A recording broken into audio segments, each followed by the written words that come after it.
Hassler here. I'm going to do lesson 5-7. This is what we did in class. It's called Haruko's Hexagons Part 2. I don't know if you recall, all the way back in first semester, we had actually looked at hexagons and patterning before. So we're just doing it again, but looking at a different pattern. Problem 1 says, what patterns can you find in Haruko's figures?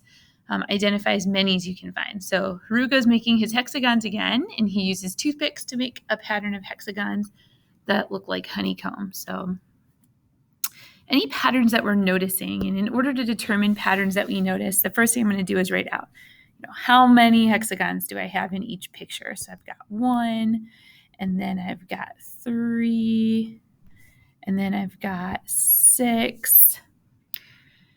And geez, I'm not even adding the same amount each time. It looks like I am adding 2 hexagons, plus 2. And then I am adding 3. I'm curious if I'll be adding 4 in order to get to the next one. It does look like I have this row of hexagons that gets added on at each figure. And whatever the figure number tells me how many hexagons are getting added, right? Figure 2, I had 2 hexagons added. Figure 3, I had 3 hexagons added. So these are just some things that I'm noticing. So I'm going to make a note. We have a row of hexagons added to each figure.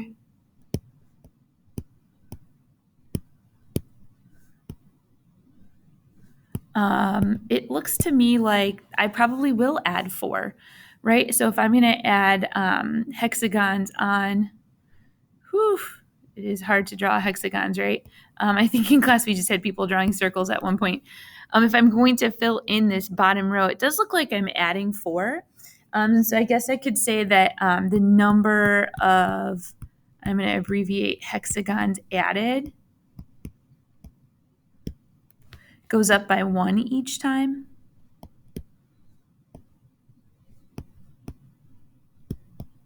So that would be another pattern that I notice. I could start counting out these toothpicks that are getting used and see how many toothpicks are being used. There's lots of different things that I can start counting out to determine patterns, but I'm going to go ahead and move on and see what patterns the problem is going to ask me to determine, okay? So what I'm going to do is I'm going to erase this stuff up here so I can just make this picture a little bit cleaner for the questions they're about to follow. It says in 2, it says draw a figure 4 next to figure 3. Again, just for sake of time, I'm going to go ahead and draw these circles.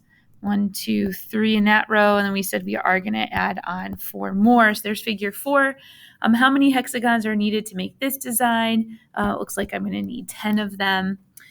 It says in number 3, Haruko notices patterns in the number of toothpicks on the perimeter. Oh, this is a word that we haven't really seen much of. Perimeter means I'm looking at toothpicks that are going to be on the outside of my figure that gets created. And there's also a pattern in the number of hexagons needed to make each figure. Yeah, we got that part. Okay. So in figure 1, number of toothpicks around the perimeter. And again, perimeter is the outside piece. And so there are 6 of them. And there's 1 hexagon in the picture. And so again, for 2, perimeter is the outside. So I've got 1, 2, 3, 4, 5, 6, 7, 8, 9, 10, 11, 12. And there are 3 hexagons. Notice I'm putting these little tick marks around the edge so that I can remember which ones I've counted and which ones I haven't. Number of toothpicks around the perimeter for figure 3, I've got 1, 2, 3, 4, 5, 6, 7, 8, 9, 10, 11, 12, 13, 14, 15, 16, 17, 18. And there are, what did we say? 6 hexagons. In figure 10 or figure 4, we said there are 10 hexagons. And I know I don't have my sides here to count, so I'm going to become dependent upon a pattern that I'm noticing. I'm noticing that I'm going to be adding 6 toothpicks to my perimeter each time. So with that knowledge, 18 plus 6 is going to give me 24. And 24 plus 6 is going to give me 30. I have to skip a couple and get to 8. So I have to skip 6, 7, 8. So I'm going to add 6 3 times, right? I'm 3 away from 5, so I have to add 6 3 times. I have to add 18. And so 30 plus 18 is 48. Down here, what I'm noticing is that what we had set up above, right? I'm adding 2 hexagons, and then I'm adding 3 hexagons, and then I'm adding 4 hexagons. So now I need to add 5 hexagons. That's going to get me to 15. But then I have to skip, I'm going to add 6, 7, and then 8. And so 15 plus 6 is 21. 21 plus 7 is 28. And 28 plus 8 is 36. To finish filling that out. All right, so now I have some questions about, based on this table. And problem 4 says, hey, describe the number of toothpicks. Describe how the number of toothpicks around the perimeter is changing. So around the perimeter, I'm adding 6 each time.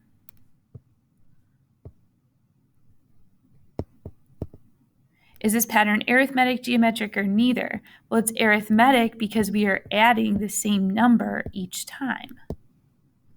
Remember, to be geometric, you have to be multiplying by the same number each time. And neither means that you're not adding, subtracting, or multiplying by the same number each time. So let's talk about problem 5. 5 says, describe how the number of hexagons is changing in each figure. And this is what we actually had set up above, right? We said that we are adding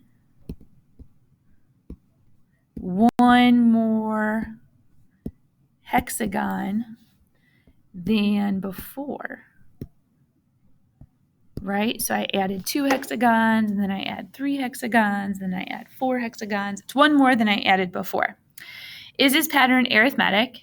Well, no, because I'm not adding the same amount each time, and I'm not subtracting hexagons. Geometric? No, I'm not multiplying by some number each time to go from 1 to 3 and 3 to 6, etc. So it's going to be neither. For the same reasons I just said, we are not adding, subtracting, or multiplying by the same number each time.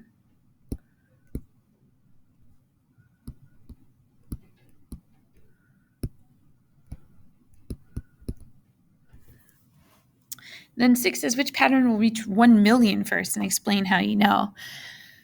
Well, all along the way, my number of toothpicks looks like it's always bigger than my number of hexagons.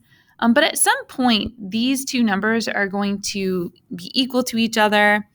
And because I'm adding 6 every time to this row here, but I'm adding bigger and bigger numbers. Like this row here, I'm going to keep adding bigger numbers. I'm going to add 9 and then 10 and then 11 and then 12. Eventually, I'm going to add 100 and 101. And eventually, I'm going to add 500. Whatever the figure number is what I'm adding. And so if I'm adding numbers like 500 and 600, compared to adding 6 every time, my number of hexagons is going to reach 1 million first. Now, one more thing that I want to put in here, and this is really the big deal, the comparison that we're trying to do today. Because the number of toothpicks around the perimeter is increasing at a constant value or a constant rate, we would call this linear. And because the number of hexagons is not increasing at a constant rate, we would call this nonlinear. Okay. And so we want to make sure that we get that in there because, again, we are talking about being linear versus nonlinear and reviewing that idea. All right, so with that in mind, being linear or nonlinear, linear means I'm going to be changing by the same amount each time, and nonlinear means that I'm not going to be changing, adding or subtracting by the same amount each time. And so your job is going to be to attempt to check your understanding. The answer key will get posted, and then your homework is to complete the 5-7 practice. If you have questions, let me know.